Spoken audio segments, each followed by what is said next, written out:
மெல்லிசை மாமன்னர் எம்எஸ்வி அவர்களுடைய மகள் எங்க ஐயா எம்எஸ்வியே நடந்து வர்றது மாதிரி இருக்கு. மெல்லிசை மாமன்னர் இந்த மெகா டிவி என்றால் ஒவ்வொரு மேடையிலும் அவர் தங்க தேர் மாதிரி நடந்து வருவார். அதே மாதிரி அக்கா வர்றாங்க. இப்போது ஜெயந்தி மேடம் அவர்கள் அவருக்கு பொன்னாடை அணிவிப்பார். ஐயா மோகன் நாயர் வந்திருக்காரு. அவங்க சார்பாகவும் அவரை மாப்பிள்ளை சார்னு தான் சொல்லுவாங்க. ஒரு படத்துக்கு டைட்டில் வச்ச மாதிரி இல்லை, அதான் எம்எஸ்வி ஐயா அவரை மாப்பிள்ளை சார் மாப்பிள்ளை சார் அப்படி தான் கூப்பிடுவார். இப்போ சகோதரி நீங்கள் அன்போடு வாழ்த்தரும், எங்கள் ஐயாவே வந்து வாழ்த்துன மாதிரி. எல்லோருக்கும் என்னோட பண்பான வணக்கங்கள். நான் எதிர்பார்க்கல என்ன பேச சொல்லுவாங்கன்னு, இருந்தாலும் என்னால் முடிஞ்ச அளவுக்கு என்னோட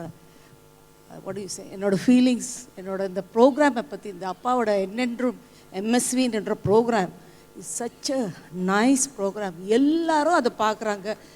மீண்டும் மீண்டும் வரும்போதும் அதை நாங்கள் உட்காந்து பார்ப்போம். அது மாதிரி ஒரு ஆதவன் சாரும் அப்பாவும் சேர்ந்து எத்தனை இன்ஃபர்மேஷன் அப்பாவுக்கு அப்படி அருவி மாதிரி வரும். இவர் கேட்க கேட்க கேள்விகள். ஆனால் அந்த ப்ரோக்ராம் மறக்கவே முடியாது. நீங்கள் இன்னும் போட்டுக்கிட்டே இருந்தால் இன்னும் நிறைய வியூவர்ஸ் வருவாங்க. இன்னும் ஒரு சின்ன ரிக்வெஸ்ட், நீங்கள் எல்லோரும் பழைய பாட்டுன்னு சொல்கிறீங்கல்ல, அழியாத பாடல்கள்னு சொல்லுங்க. பழைய பாட்டை விட இந்த பாடல்கள்லாம் அழியவே அழியாது, என்றென்றைக்கும் இருக்கும். நீங்கள் கூப்பிட்டதுக்கு ரொம்ப நன்றிங்க ஐயா. நன்றி ஜெயந்தி. நான் ரொம்ப வர முடியாத ஒரு சந்தர்ப்பம் இருந்தது. பட் ஐ செட் லேட்டாக இருந்தாலும் வந்துட்டு போவேன்னு. எனக்கு ரொம்ப சந்தோஷமாக இருக்குது. எல்லாருக்கும் முன்னாடி அப்பாவும் எல்லாம் அழியாத பாடல்கள்லாம் பாடுறது பெரிய பெருமையாக இருக்குது. ரொம்ப நன்றி. லக்ஷ்மண் ஸ்ருதி கூட ப்ரோக்ராம் அப்பாவுக்கு பண்ணப்போ இந்த சிலையெல்லாம் வச்சு பெரிய பிரமாதமாக பண்ணிகிட்டு இருந்தாங்க. ரொம்ப நன்றிங்க ஐயா. ஆர்கெஸ்ட்ரா பிரமாதமாக இருக்குது, நல்லா வாசிக்கிறாங்க. தேங்க்யூ.